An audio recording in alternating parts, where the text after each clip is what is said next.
Je suis très dur avec moi-même parce que je suis très exigeant. Mon meilleur défaut, c'est que je suis un vrai gentil.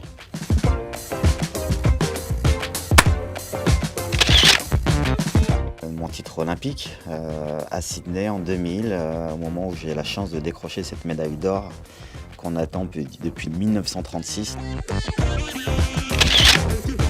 La personnalité que je rêverais de recevoir, ça serait sans doute Jean-Claude Van Damme. Jean-Claude, ça a été un acteur qui m'a fait rêver dans les arts martiaux et puis cette personnalité est quand même hors norme. Si j'étais quelqu'un d'autre, je serais ma maman. Certes, pour monter sur un ring, il faut du courage, mais pour élever 10 enfants, il faut du courage, de la patience, de la détermination et beaucoup d'amour. Et bien évidemment, elle fait beaucoup mieux la cuisine que moi. On pense tous que les boxeurs ont le nez cassé ou qu'ils ont du mal à aligner deux mots après l'autre. Je n'oublierai jamais le jour où j'ai emmené mon papa et ma maman à l'Élysée pour être décorés de la Légion d'honneur. Et pour moi, c'était sans doute le moment le plus intense de ma vie. Et c'était ma manière de dire à mon père, papa, si tu te poses la question de savoir si tu as réussi ta vie, je te le confirme.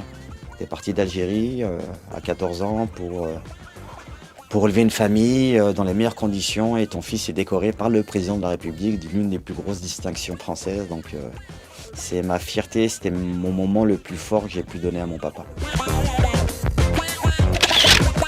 Et on me dit que j'ai des airs de James Franco ou ça reste encore des acteurs mais je suis sûr qu'ils sont cool quoi.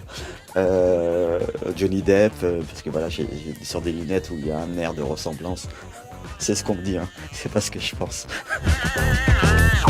Il y a tellement de choses à changer. Non, moi j'ai accepté depuis bien longtemps ce que je suis. Mais dans le monde, oui, il y aurait plein de choses à changer, bien évidemment. La discrimination, la pauvreté. Et certes, c'est des choses bateaux, mais s'il y avait quelque chose que je pouvais changer, ce serait bien ça. Je n'aurais jamais pu mener cette carrière sans les gens qui m'ont entouré. Quand on est dans une carrière de sportif de haut niveau, on a des moments durs, des moments où on a envie de tout abandonner. Et c'est nos familles, notre entourage, nos entraîneurs qui arrivent à nous mobiliser et puis repartir de plus belle. Ma ville natale, Bourgoin-Jallieu, là où j'ai grandi, où j'ai appris mes premières armes, là où j'ai eu mes premiers copains d'enfance. Tous ces matchs de foot qu'on a pu faire, toutes ces ambiances qu'on s'est créées et ces rêves qu'on s'est donnés, voilà, ça reste quand même un plus beau souvenir, ça reste quand même mon adolescence.